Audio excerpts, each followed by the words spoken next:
Ano po ang importansya na maunawaan, maintindihan, at mapaniwalaan at maging handa bago dumating ang mga huling panahon? Significance of understanding the end times or the future. Hallelujah.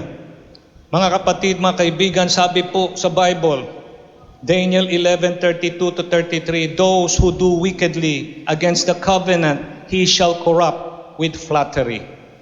But the people who know their God shall be strong and carry out great exploits, and those of the people who understand shall instruct many. Muli, those who do wickedly against the covenant, he shall corrupt with flattery. But the people who know their God shall be strong and carry out great exploits. Whew. And verse 33, and those of the people who understand shall instruct many. Muli, palakpakan po natin ang ating Panginoon. Please be seated, mga kapatid. Bakit po kailangan natin malaman, hindi lang malaman, maintindihan pa ang mangyayari sa panghinaharap? Why do we have to understand the future, the end times? And I will give you 5 significance why it is important for each and every one of us to know about prophecy. When we talk about prophecy, it's the future. Dahil hindi po kinubli ng Panginoon ang mga hula, ang mga mangyayari sa mga huling panahon. Kaya kailangan lahat po na mananampalataya, kabisado, alam, ang sabi sa English, grasp. You have comprehension, you understand the coming end times that is coming very soon. Daniel 11, mga kapatid, is a prophecy. Hula po na binigay ng anghel kay Daniel. At inyo pong narinig na binasa kanina, called detailed prophecy. Ito po ay isang detalyadong hula at ang sabi po rito can mean king of the north and south and describe the back and forth war. Ito po ay panahon na meron pong gera ang king of the north by the Seleucid Empire, which is king of the north, and the Ptolemaic Egypt, which represent the king of the south. Nagkakaroon po sila ng gera. At kung papansinin natin, ito po'y nangyari nung 200 years po, hallelujah, of history. 323 BC up to 164 BC. 4th to the 2nd century BC. Bago pa po nagkaroon ng pagdating ang Panginoong Hesukristo, nagdidigmaan na itong dalawang kaharian na to. Now, bakit po kaya ito sinabi ni Daniel? Kasi mayroon pong dalawang pakahulugan ang hula na ito. Una, nung dumating po si Antiochus IV, na kung saan siya po ay nakipaggera sa mga Israelita, Maccabees. At ang mga Makabeyo na ito, mga kapatid, ay hindi po sumuko. Laban dito sa walang takot sa Diyos na emperador o general. At ang sabi po ng Bible, mga kapatid, there are two tinatawag na fulfillment. First, the near future. Meaning to say, or near fulfillment, na kung saan nagkaroon po ng gera at nangyari po ang pakikipaglaban ng North and South. Pero dito, mga kapatid, sa ikalawang pakahulugan nung binasa nating sitas kanina, ito po'y tungkol sa mangyayari sa panghinaharap in the future. So, mapapansin natin si Jesus, mga kapatid, quoted abomination of desolation from Daniel 11:31 and in Matthew 24:15. Pastor, hindi ko na naiintindihan masyado ang iyong pinapangaral. Ano yung abomination of desolation? Sa Tagalog, kasuklam-suklam na paninira na magdudulot ng pagkawasak. Ano yan? Una, nung sinabi po rito mga kapatid, near fulfillment in the time of the kingdom of the north and the south, nung siya po ay pumasok sa templo ng Diyos, ito po si Antiochus at ang kanyang hukbo, naghandog ba naman ng andog na hayop mga kapatid sa Diyos na yung parang walang paggalang. Baboy po ang ginamit na paghandog sa Diyos. At bagamat ang sabi ng Bible, merong darating na tao sa mga darating na panahon na ang tawag ay Antikristo, gagawin niya po ito sa templo sa Israel habang naghahandog ng red heifer offering to the Lord ang mga priest ng Israel. In the middle of the week, patitigilin ng Antikristo yung paghandog ng alay sa Diyos, at ang tatanggap ng alay na ito, hindi na po ang tunay na Diyos, kundi ang Antikristo. Palakpakan po natin ang Panginoon. Hula, prophecy. At sabi nga, 7 years of tinatawag na tribulation. In the middle of the week, 3.5 days within the week, patitigilin ng Antichrist ang paghandog ng alay sa Panginoon. Sa makatwid, kung papansin ninyo, yung ginawa ni Antiochus, symbolical na mauulit, pero ang gagawa sa panahon sa panghinaharap ay ang Antichrist. Palakpakan po natin ang Panginoon. So kailangan handa tayo. Nagmamanman tayo na mga mananampalataya na darating pala ang isang tao, ang tawag ay Antikristo. And obviously, pag sinabing Antikristo, kalaban ni Kristo. Palakpakan po natin ang Panginoon. Church, sinabi po rito mga kapatid na ang simpleng mensahe sa ating pong binasa kanina na sitas, in verse 32 to 33, encourages believers in any era of persecution to stay faithful. Na kahit ano po mangyari sa ating mga mananampalataya at mga alagad ng Lord, bumagyo, lumindol, magbago ang gobyerno natin, magkaroon ng unos, magkaroon ng pagsara ng mga bangko o bangkarote o tagutong, or magkaroon ng digmaan, magkaroon ng pandemya na naman, di natin masabi, kailangan tayo ay manatiling tapat. Stay faithful, keep teaching even you suffer. Magturo pa rin tayo ng salita ng Diyos na binigay niya sa atin. Kahit na dumating ang mga balakid, kahit dumating ang darating na mga problema at suliranin. Palapakan po natin ng Diyos. Sabi po mga kapatid, ang tema ng sitas na ating pong binasa, persecution will come. Marami pong maglalaban at tutuligsa at kokontra sa ating pananampalataya. Some will compromise. Ang ilan ay manghihina. Ang ilan ay magbabaliktad sila o hindi na magpapatuloy sa paglilingkod sa Lord. Ang kanilang paniniwala at pananalig mababawas at mawawala at sila'y manlalamig.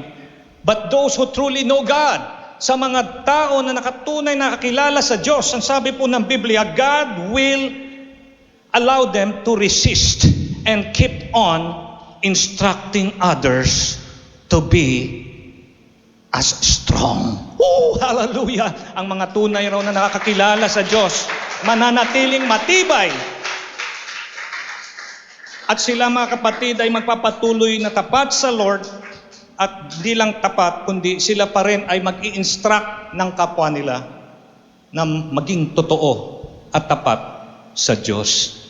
At sino pa ang magtuturo ng ganon kung hindi yung tunay na tapat? Paano ka makapagtuturo na maging tapat ka kung yung nagtuturo hindi naman tapat? Nakukuha niyo po. Kaya tama yung sinabi ni Daniel na hula. May benepisyo po. The benefits of knowing the end times, the prophecy, because you know the things that will happen before it happens. Di ba alam natin, may advantage na alam mo na yung mangyayari sa panghinaharap, na bagamat hindi pa nangyari, alam mo, kasi pinahayag na ng Diyos. You have that advantage. Kaya kailangan alam natin yan. Alam natin yung Battle of Armageddon, alam natin yung Great Tribulation, alam nyo yung 666. Did you know, mga kapatid, Revelation 13 reminds us, kung meron kang hindi tatanggapin, tumanggap ka na ng ayuda, tumanggap ka na ng birthday basket, tumanggap ka na ng mga tulong ng gobyerno, etc.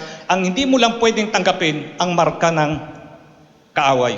666. Pag yan tinanggap mo sa panahon na yon, hindi ka maliligtas. We have to know the future. We have to know because the Lord has already taught us. At sa inyo po na hindi po nakakapunta ng Bible study, 12 sessions, 12 times po tinuro ng inyong lingkod sa ating midweek ang tungkol sa end of age, na ang panahon ay dumarating na sa malapit na katapusan. Palakpakan po natin ang Lord. Kailangan handa tayo. Kailangan alam natin ito. Hindi yung dumating yung araw, bigla ka na lang doon maghahanda, ay huli na po pagka ganon. Mga kapatid, hallelujah, purihin ng Diyos. The first significance of knowing the end times. For us to be strong, mga kapatid, we will have confidence in the hour of trial. That's number one significance. Number one benefit. Na kapag kau ay marunong na tungkol dito sa katuruan sa mga darating na panahon, makikita natin na ang pangako ng Lord hindi po nababali. Tinutupad niya. Pag hinula na ganito mangyayari, totoong nangyayari. Kung ikaw nagtrabaho sa isang kumpanya, hindi baga ikay magtatrabaho kahit hindi ka pa naman pinasasahod.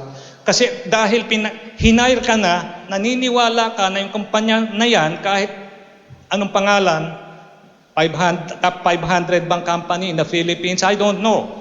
But you have the belief that come payday, you will be paid. Kaya ka nga nag-apply, kaya ka nga nagtrabaho. Tama?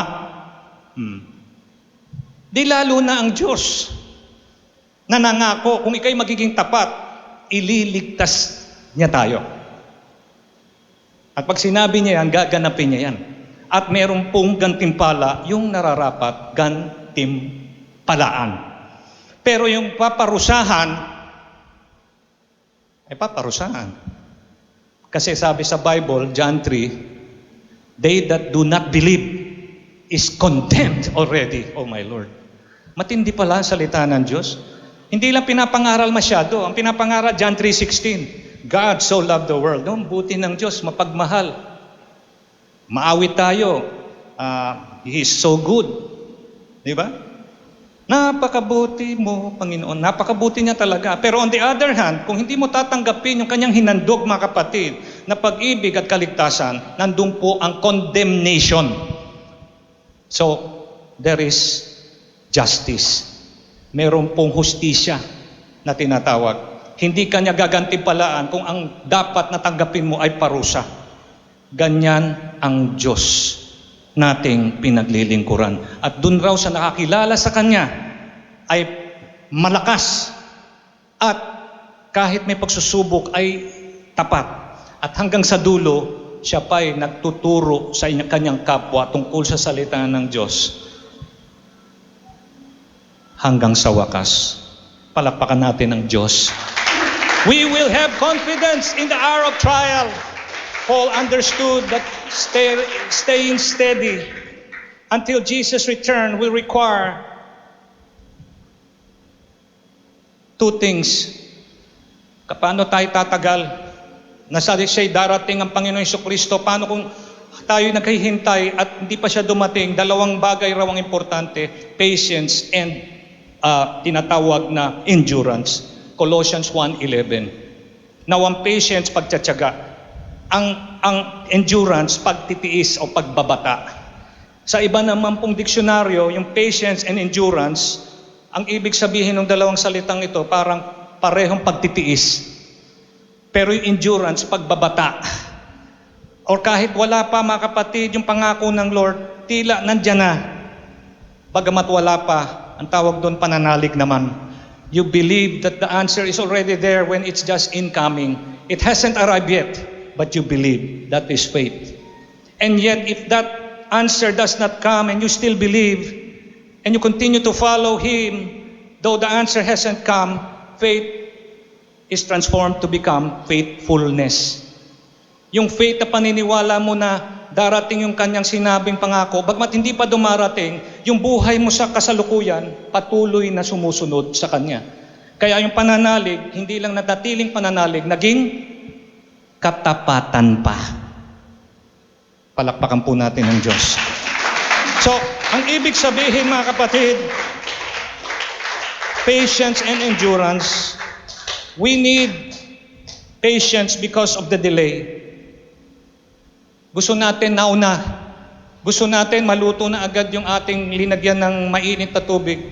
Mainom na o mahigop na kung ito'y sabaw. Ayaw mo'y naghahantay ng matagal sa panahon natin ngayon because instant na nga. Gusto mo itapon yung CPU na binigay ng kamag-anak mo dahil mas mabilis pang maglakad yung senior kaysa dito sa kilos nitong CPU. Gusto mo mabilis. Pero ang realidad, minsan mabagal ang dating ng hustisya. Mabagal ang dating ng pananalangin mo sa Panginoon. Minsan nga hindi pa dumarating. Sa tagal-tagal na prayer mo, hindi na dumating. Kaya ginawa mo, hindi ka na lang nag-pray. Ay lugi ka mga kapatid.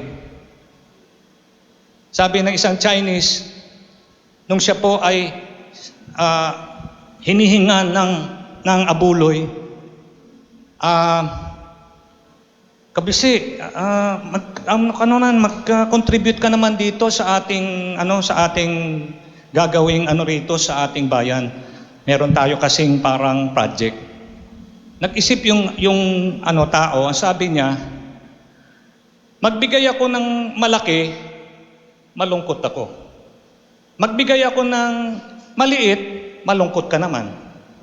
Ay wag na lang ako magbigay. So, ganun ba? Pag ganun ang kilos natin mga kapatid, wala tayong nagawa. Tama ba? It's like saying, hindi ako magbibigay. Kunwari ka pa na, di ba? Pero mga kapatid, anong ibig sabihin ito? Endurance. We need endurance because great trouble is in store for believers. Marami pong pagsusubok na naghihintay laban sa mga mananampalataya and it's going to involve pain. Mga kapatid, mga kaibigan, tatapatin ko kayo. Marami pong mga pulpito ngayon, ang sarap makpakinggan ng mensahe about the love of the Lord. It's about the forgiveness of the Lord. It's about revival. It's about fellowship. All happy things. But let me tell you, ako po mga kapatid, pinadala ng Lord dito para ipangaral sa inyo na dapat handa kayo sa mga hapdi at mga dagok sa buhay. Kasi hindi po lahat ng panahon ng Kristyanismo, puro saya, puro tagumpay, puro promotion, puro sagana. Dumarating yung pagsusubok. At ang sabi rito, kahit yung mga mananampalataya raw na nakakilala sa tunay na Diyos, sinusubukan, abay tuloy-tuloy pa rin tapat, naglilingkod, matibay, ano pa raw? Tuturo pa sa kapwa, nag-ebanghelyo. Lumiliwanag kahit padilim ng padilim ang panahon. Kasi alam nila yung mangyayari sa dulo. Yung pala yung advantage. Kaya meron silang endurance, meron silang patience. Men's hearts failing them for fear. Ano yung mensahe last 2 weeks ago mga kapatid? Do not fear. Believe. Huwag kang matakot. Sumampalataya, maniwala ka lang. Yun ang sabi ni Kristo kay Jairus. At ang sabi po rito, men's hearts failing them from fear. Takot. Sabihin niyo sa inyong katabi, takot. Ang sabi mga kapatid ng Bible, Luke 21:26, an expectation of those things which are coming on the earth. Men's hearts failing. Natatakot ang puso ng mga tao, mga nakararami. Lucas 21:26. Paul outlines 4 ways in which believers benefit from understanding the coming of the end of days. 4 na bagay ang sinabi ni Pablo advantage ng taong conscious sa hinaharap at yung katapusan ng panahon. Number one is a life that fully pleases God. Yan po ay buhay, mga kapatid, na dapat nating isinasa pamuhay, a life that is not drawing back to compromise. Na ang buhay mo ay patuloy na iniisip mo, paano ba aking gagawin ngayon para mapuri ang Diyos sa pamagitan ng aking ginagawa. At hindi ka nagko-compromise. Bakit nagko-compromise yung tao? Kinukurap ka ng sanlibutan. Huwag ka naman all in dyan. Nasa sanlibutan ka, kailangan maging worldly ka kasi nasa mundo ka. At mayroong tukso. At sabi nga po dun sa panahon ng the War of the North and the South, remember? Mayroon pong ilan doon na nasuhulan ng kaaway. At instead na proteksyonan nila yung kanilang bayan, dahil nasuhulan sila, bumaliktad sila at kinalaban nila ang kanilang kababayan mismo. Kita nyo yan, mga kapatid, because of corruption. Yung magkasama dati, naging magkaaway. Pero nanatili pa rin tapat ang mga hukbo, mga kapatid. Kaya umabot sa 200 taon yung awayan nila. Hallelujah. A life that fully pleases God, that's what we need. Not drawing back, but walking in faithfulness, obedience, and holiness. Patuloy kang nabubuhay na tapat sa Panginoon at sumusunod sa Kanya at may kabanalan. At hindi mo yan ginagawa dahil pampakitang tao, kundi ginagawa mo kahit ang Lord na lang ang nakakakita. Sabi po nila, bakit may Christian raw siya, pero meron siyang kinukulimbat na hindi naman sa kanya. Christian siya, pero ginagawa niya yan. Bakit sabi niya Christian siya, pero meron siyang chika babes, or meron siyang mga ginagawang hindi tama sa harap ng Diyos? Ang tawag po doon ay performative Christianity. Ayaw po natin ng ganyang lifestyle. Ang tawag dyan, pakitang tao lang. Para maraming boto, para maraming benta, dahil sa church maraming kliyente pumupunta sa church. More performative. Tagwo-worship, o pag sinabi ng worship ng song leader, o magpuri tayo sa Lord, nagwo-worship rin. Pero hindi talaga ang Lord ang kanyang pinunta ron. May dahilan na iba. Performative Christianity. Pero sabi po ng Bible dito, those who know the true God will remain strong, will teach even though persecuted, and will be faithful until the end. Woo! Praise the name of the Lord. Fruitful ministry that blossoms from the place of fervent prayer and doing great exploits for God. Nagiging mabunga ang ministeryo. Kung ikaw ay umaawit, ikaw ay tumutugtog, namumunga ang iyong ministeryo. The place of fervent prayer and of doing great exploits for God. Ano ba yung great exploits sa Tagalog? Dakilang kabayanihan o dili kaya kahangahangang mga gawa. Pagka tayo ay nanatili raw na God-centered ang ating buhay, we will have great exploits. Ano yung great exploits? In history, like Neil Armstrong, nakapunta sa buwan, 1969. Remember that? Di ba kahanga-hanga yun? Unang tao nakaumabot sa buwan. Kilala niyo si Joan of Arc? 17 years old lang, babae. Nanguna sa kanilang hukbo laban sa kaaway. Hindi ba kahanga-hanga yun? 17 anyos lang, teenager, babae pa. Nanguna siya ng kanilang hukbo laban sa kaaway. Or gawin nating simple, yung ating lolo, yung lolo ko, ayan, pag sinabing lolo ko, ayan, bidahan na yan. Ginawa niya yung aming bahay na ito sa kanyang sariling mga kamay. Wow! Praise the name of the Lord. At totoo naman, merong mga ganon, mga kapatid, talagang nagpagal, nag-ipon, tapos nagpatayo ng bahay. Kaya yung kanyang yung anak niya at mga apo-apuhan, merong bahay sa probinsya. Palakpakan po natin ang Lord. Great exploits.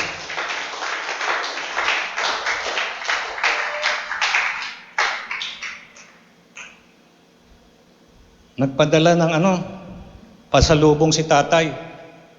Laki, family size na pizza. Naubos mo lahat, ikaw lang. Great exploit ba yun? Kahanga-hanga naman. Ang dami namin ditong kakain, dapat binanatan mo. Isang kahon. Ikaw lang umubos. Hindi, yan po ay lang naman. Joke lang naman po yun. Hindi po magandang ehemplo yun. Palakpakan po natin ang Lord. Great exploits. You won a soul for the Lord. Meron kang dinala sa Panginoon at pinakilala mo si Kristo sa Kanya at nakilala ng tao si Kristo sa pamagitan mo. You encourage a brother or a sister when they are down. Bagsak, narapa, pero tinulungan mo, in-encourage mo. These are exploits that are close to great, mga kapatid. You invited someone to church. Though you can invite people for coffee or for donut, but you invite this person or this family to meet the Lord in church. Or how about you share the gospel to your classmates? Or even share the gospel to your workmates, or even your boss, or even to a stranger. Church, great exploits for God. We can do it for Him. Third, growing in the knowledge of God by being fascinated with God instead of being offended. Don't you know, mga kapatid, pag alam mo yung panghinaharap, na bagamat yung ganito yan bakit yung mga masasama, sila pa yung nagtatagumpay? Sila pa yung tila yumayaman. Sila pa yung may mga gandang mga sasakyan. Samantalang tayo ng mga tapat, mga kapatid. Ito yung sasakyan natin, kulang na lang, itulak na lang or bakit ganon? There is like injustice. Pero hindi po, mga kapatid. Pagkilala mo ang tunay na Diyos, wala kang bagong sasakyan. Pero bago naman palagi ang araw mo sa Panginoon. Ang sabi nga, the Lord is great is the faithfulness of the Lord. His grace is new every morning. Palakpakan po natin ang Panginoon. The steadfast love of the Lord never ceases.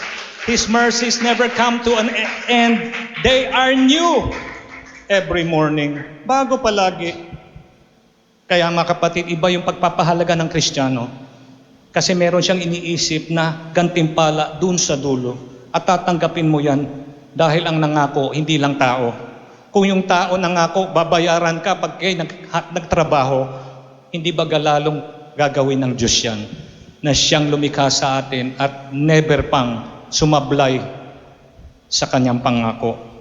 Supernatural strength to persevere in times of trial through the cultivation of patience and endurance. Bantayan natin ang patience at endurance, pagtitiis, pagbabata sa mga darating ng panahon.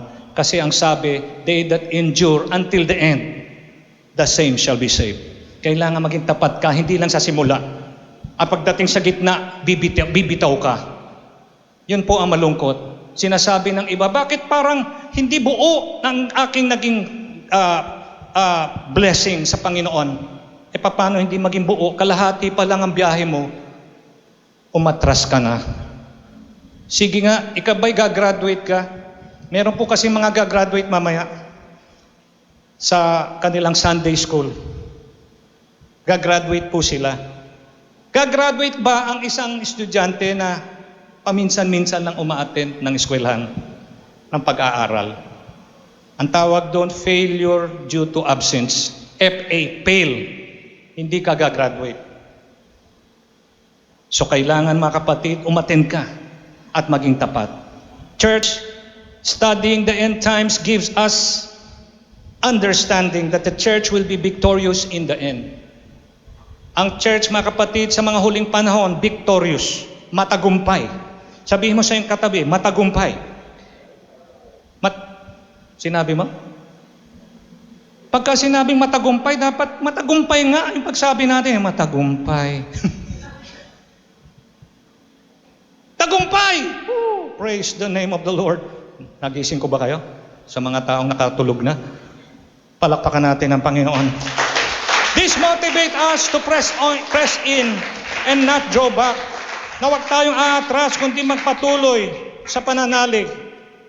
Confident in God's sovereign rule, we will be in peace in the midst of the storm. Tayo po ay meron pong tinatawag na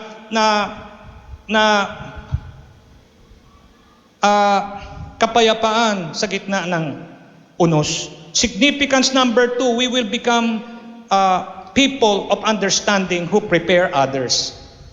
Tayo po ay nagiging mga tao na hindi lang yung sarili natin ating hinahanda, kundi inihahanda rin natin yung ating kapwa. Kasi alam natin ang kahinatnan nila kung hindi po sila magpapatuloy sa Panginoon. God is going to establish people who know their God and possess understanding of His plans and purpose. Daniel 11:32-33. Daniel tells us this group will be strong, meaning they will possess great inner strength and righteousness in the midst of fiery trial. They will not be offended with Jesus or draw back in fear.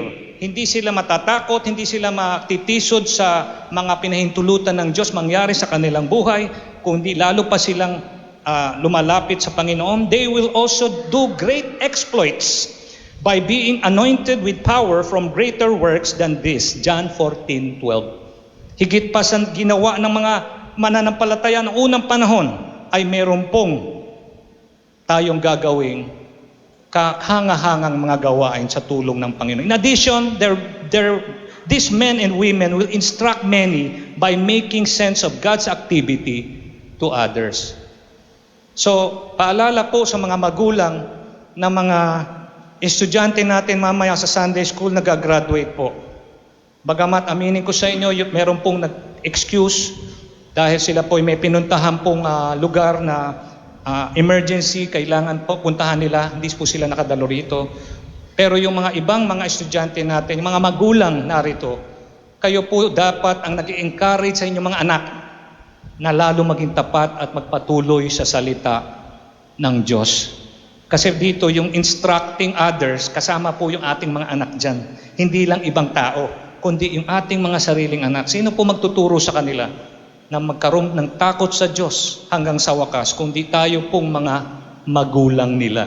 At kung kayo naman, mga single, at magkakaroon kayo ng asawa na pinahintulutan ng Diyos na inyong matanggap, ilagay nyo na sa isip nyo, wala pa yung sanggol o supling ninyo. Pag darating yan, isiisip nyo na palalakihin nyo yung bata na yan sa turo ng salita ng Diyos at takot sa Diyos. Church, God is looking for people in these days who will be like the sons of Issachar. King David's day, have the understanding of the times and seasons of God's activity and know how to live on earth as the people of God. Such a people will not taken aback or offended with God's ways because they have taken time to gain the spirit of wisdom and understanding concerning His purpose. Sabi in 1 Chronicles 12:32, of the sons of Issachar during the time of David, who had understanding of the times to know what Israel ought to do, their chiefs were 200 and all their brethren were at their command. So handang-handa sila mabuhay sa pamamaraan ng Panginoon dahil alam nila ang panahon ng Panginoon. Is it the end times? Malapit na ba siyang dumating? God is preparing the day of the Lord, preacher. Kayo po, mga kapatid, ay maaring hinahanda na ng Diyos. Those who with understanding of the coming crisis like Noah and John the Baptist to prepare people for the coming of the Lord. And these people, mga kapatid, must have an understanding of the end times. Hindi ka makakapangaral at makakabigay ng babala sa kapwa mo kung wala kang kamalay-malay sa darating na mangyayari. 666, nandyan yung Armageddon, nandyan dyan mga kapatid yung millennium, nandyan dyan yung the day of the Lord na darating siya kasama ang church at pupuksain niya yung kaaway ng Israel sa Battle of Armageddon. At meron pong millennial reign, 1,000-year reign. At ang diablo, ang antikristo at ang propeta ay ikukulong dun sa bottomless pit. Pero pagkatapos ng 1,000 years, relative peace, palalabasin na naman ng Panginoon itong demonyo for a season. Pero nandoon na ang kanyang paghuhukom at paghahatol. God is preparing the day of the Lord, preachers. Sabi Joel 2:1, blow the trumpet in Zion, sound an alarm in my holy mountain. Let all the inhabitants of the Lord tremble, for the day of the Lord is coming, for it is at hand. Malapit na po ang pagdating ng Panginoon. Baka abala ka sa mga bagay-bagay na hindi sobrang importante. Importante ang araw ng Panginoon. Be conscious and be, hallelujah, knowledgeable of the end times. Third significance, we will become urgent in intercession. Tayo po ay magiging kagyat o kailangan agad ang pananalangin natin kasi maikli na po ang panahon. Tinitingnan ko yung ma-attend, dumadagdag naman ang mga ladies na dagdagan ng isa. At least nadagdagan. Gusto natin mag-improve. Ang prayer time natin ng Friday, marami rin uma-attend.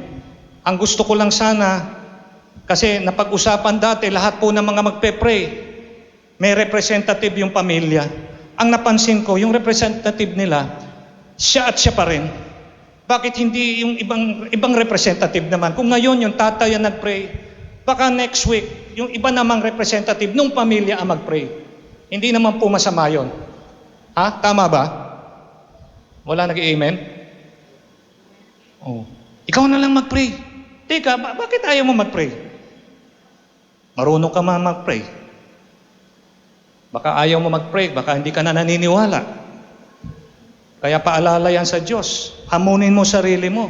Bakit ako hindi magpe-pray? Naniniwala naman ako sa Diyos. Walang balakid para ako mag-pray. Ako magpe-pray sa Friday. At huwag mo na hantayin sa Friday. Ngayon pa lang, magsimula ka na. Pray urgently. Kagyat. Ngayon na. Now na. An understanding of the end times will give us a sense of urgency.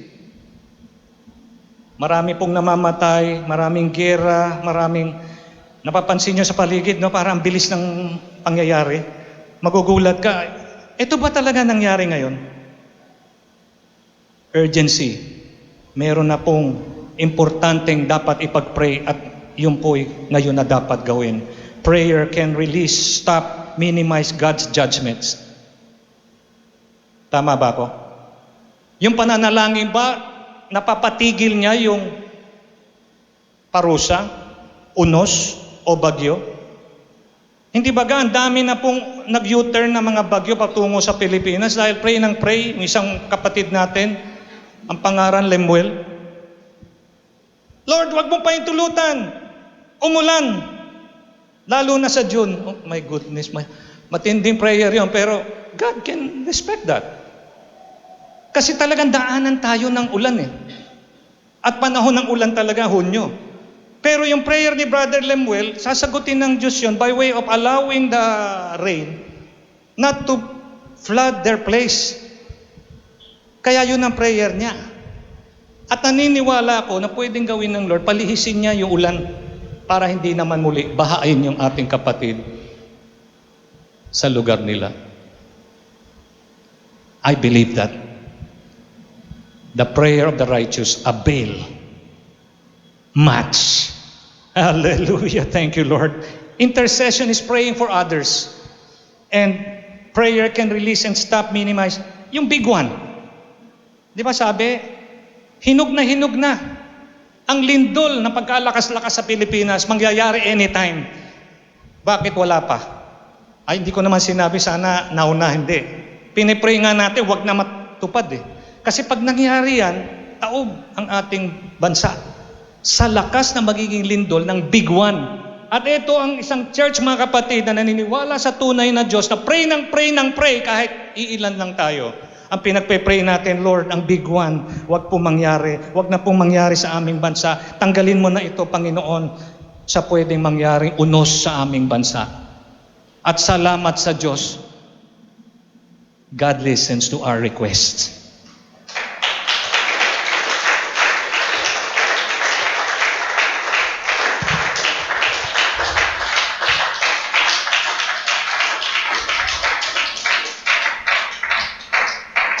So it happens na pagka ika'y nananalangin ng tama, yung mga parusa, yung mga unos, pwedeng hindi matuloy. And while increasing His glory in specific geographical areas, our prayer changed history by leading many to salvation and protection. Nagbabago ang ihip ng hangin sa isang society, lipunan o lugar kung yung mga tao nakakilala sa Diyos. Kasi kung dati corrupt sila, kung dati sila ay hindi sila makasunod at sila ay performative Christianity lang, pag tayo patuloy na magtuturo sa kanila ng tamang pamamaraan, hindi yan pakitang tao, kundi higit sa lahat pakitang Diyos na kilos, magiging yung buhay mo'y pantay-pantay, balanse. Hindi siya pakitang tao, kundi pakitang Diyos. So there is what? Consistency. Palapakan po natin ang Lord. Learn about, hallelujah, end of age, rapture, great tribulation, millennium, Armageddon, and a new heaven and new earth. Second to the last, significance. Fourth significance, we will understand continuity of our labors. Hindi po sayang ang inyong pagpapagal. Hindi po sayang ang inyong pagpapagal. Meron pong pagpapatuloy ito. At karugtong nito, yung gantimpala na inihanda ng Diyos sa langit. Understanding the end times causes us to see the continuity between what we are doing now and how we will be rewarded in the age to come. Hindi ka parurusahan ng Lord kung sumunod ka sa Kanya. Kung sumunod ka sa Kanya, aangkinin mo yung pangako niya. So napakaganda ng mensahe ng ating Panginoon sa atin. 70 years internship. Sino po rito sabi niya, magkakaroon ako ng trabaho, sir. Meron akong intern. Ewan ko, wala yatang bayad yun. Baka ikaw pa magbabayad dun eh. Parang practice o practicum. Sa buhay natin sa lupa, ang sabi, 70-year internship. 70 taon na pagiging practice ng pagsunod at paglingkod sa Panginoon habang buhay ka in 70 years. Bakit 70 lang? Kasi merong 70 weeks na sinabi si Daniel. Kaya sabi mga kapatid ng mensahe, 70 years of internship. Sabi nga, 69 weeks at yung ika-70th week, yun yung week ng tribulation. Nasabi ng Antichrist, I will make a treaty with Israel and I will have peace with him. But in the middle of the week of the 7 years, middle of the week, sa gitnang-gitna, patitigilin niya yung paghandog ng mga lingkod ng Lord sa templo sa Israel, sa Diyos, at yung handog, aangkinin niya na. Ang aangkin nito, Antikristo. Sasabihin niya, siya na yung Diyos. Kaya ang sabi, abomination of desolation. Mangyayari yan sa panghinaharap. Kaya kailangan abangan natin. Baka sakaling maabutan natin. Palakpakan po natin ang ating Panginoon. One of the reasons why we often weigh down with cares of the world. Bakit hindi tayo patuloy na maging masaya at maging confident sa ating pananampalataya? Kasi may takot na kasama. Yan po ang pumipigil sa atin sa paglago. Hallelujah. But thank the Lord but if we know what will happen in our eternal destiny, we will not fear. Last, Fifth significance, we will become fascinated with the Lord. Mabibighani tayo sa Panginoong Hesus. Maraming tao ayaw ang ating Panginoong Hesukristo. Ayaw paniwalaan. At dahil doon mayroon pong kaparusahan. Pero sa atin naman, na palapit ang katapusan ng mundo, lalo tayong humahanga sa Diyos dahil lalo natin naintindihan ang kanyang programa. Lalo natin naintindihan ang kanyang plano. Palakpakan po natin ang Panginoon. Studying the end times causes us to be fascinated with Jesus because it is the study of His glory. Kaya pala ganun. Kaya pala niya pinahintulutan ito mangyari. Sasabihin natin siguro, bakit kung tayo ay mananampalataya, bakit tayo pa ang pinahihirapan? Bakit tayo ang dumadaan sa butas ng karayom? Tayo yung nagkakaroon ng maraming utang. Tayo yung nagkakasakit, maraming gastos sa ospital, etc., etc. Ano po sabi mga kapatid dito sa Kawikaan? Hallelujah. 27:17. Iron sharpeneth iron. Gusto mo ba yung inyong kutsilyo ay wag pumurol? Gagamit ka ba ng lino? Para, di ba? Para tumalas yung kutsilyo. Di ba bakal? Tapos yung bato, di ba? Para tumalas ang iyong kutsilyo. Tama ba? Di, ayoko na masyado na akong nahahapdian, masyado akong hurt. Saka, ano ba yung mga pinanganak ng kapapanganak lang itong decade na to? Yung masyadong marupok, kailangan maging strong mga kapatid emotionally. Di ba? Baka pagka hindi ka strong, hindi ka na makatrabaho sa labas kasi masigawan ka lang para kang makahiya. Hindi, kailangan matibay ka. Kutsilyo na, iron to iron, iron sharpening iron. Palakpakan po natin ng Lord. Humanda ka sa pagsusubok para ito'y kabubuti mo, para tumalas ka, tumalino ka, lumakas ka. Iwas ka ng iwas sa mga pagsusubok. Kailangan mo yan para ka tumibay sa pananalig hanggang sa wakas ay maging tapat ka. His leadership and His ways, sinong hindi hahanga sa Panginoon? Napakabuti niya. The more we study His ways, the more we fall in love with Jesus. Awitin nga natin yun, I fall in love with Jesus every day. Di ba ang ganda? Nai-inlove tayo sa Kanya kasi nadi-discover na. Kaya pala ganun. Napapansin ko doon sa pinag-aralan namin sa Wednesday, Pastor, hindi talaga makalulusot yung mga gumawa ng pangit laban sa Diyos. Yung hindi siya pinaniwalaan, hindi nakipag-reconcile sa Diyos, naku, parusa talaga. Parusa. Pero yung tapat, kilala ng Diyos, nakalista. At pagdating ng panahon, tatanggapin mo ang nararapat mong gantim. Pala. Hallelujah. Thank you, Lord. I'm waiting for that time.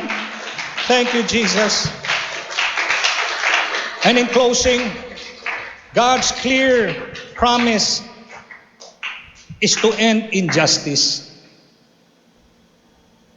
Kaya minsan maraming mga mananampalataya, hindi na mananampalataya ngayon. O gusto maging mananampalataya, hindi natutuloy dahil sa inhustisya. Kung may Diyos, bakit ganyan? Yun ang kanilang katwiran. Sasabihin ko sa inyo, plano ng Diyos, tapusin ang lahat ng inhustisya at pagaganahin niya ang kanyang salita. Justice. What is, mga kapatid? Palakpak. What is the definition of justice?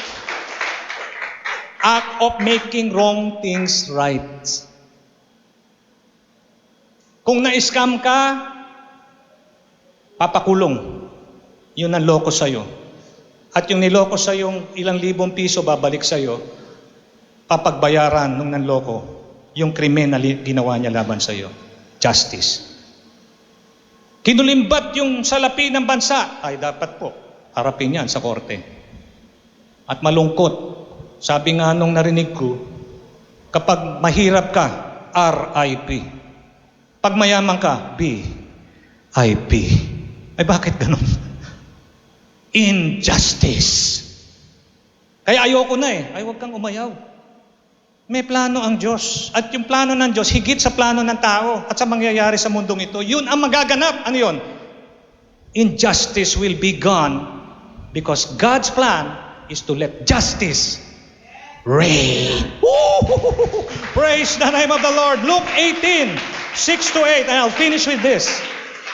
To understand this passage, we have to understand what justice is all about. It is making wrong things right. Aayusin ng Diyos ang mga baluktot. Aayusin niya, tutuwirin niya lahat yan. Yung dapat parusahan, parurusahan niya. Hindi dapat parusahan, gantimpalaan, gagantimpalaan niya. Ibibigyan niya ng reward yung nararapat bigyan ng reward. At justice involves setting the oppressed free and providing the oppressors and perpetrators of wickedness justice through punishment. Parurusahan niya yung mga oppressor, yung mga nandaya, yung mga nagnakaw, nangulimbat. Hindi po yan makalulusot sa Panginoon sa mga huling araw. You know about the great white throne judgment? Lahat po yan, kasama ang diablo, ang propetang bulaan, at ang Antikristo. Kasabay ng mga hindi sumasampalataya sa Lord, huhukuman sila ron at parurusahan sa dagat-dagatang apoy. Ang sabi ng Bible, hell. Pero sabi sa Revelation, dagat-dagatang apoy. Doon po sila magkakasama. Palakpakan po natin ang ating Panginoon. Purihin ng Diyos. He will bring justice quickly. But let me tell you, not necessarily soon. Hindi po ako nangangako na bagamat sinabi sa Bible, He will quickly give justice, but not necessarily soon. Base po sa sinabi sa Bible, He will avenge them speedily. He will be in response to the prayer of the saints. Kasi sabi rito, who cry out day and night to Him. Who among you pray to the Lord day and night, cry out to Him? Thank the Lord, He is a God who listens to the prayer of His saints. Last three, it will be related to the coming of the Son of Man, Jesus Christ. When the Son of Man comes, yan ang mga mangyayari sa panghinaharap. Bago ang hustisya matatanggap ng lahat. There will be a delay in bringing about justice, though He bears long with them. Tagal ng konti, pero darating ang araw. Tumagal lang ng konti, dumating pa rin ang sinabing hustisya ng Diyos. At huli, many will love confidence in God's ability to release justice because of the delay. Hindi tayo manghihina dahil medyo hindi pa dumarating yung ating prayer request. Pero tapat tayo dahil pag dumating yung prayer request, doon na natin mai-enjoy na totoo talaga ang pangako ng Lord sa mga huling panahon. Woo! Hallelujah!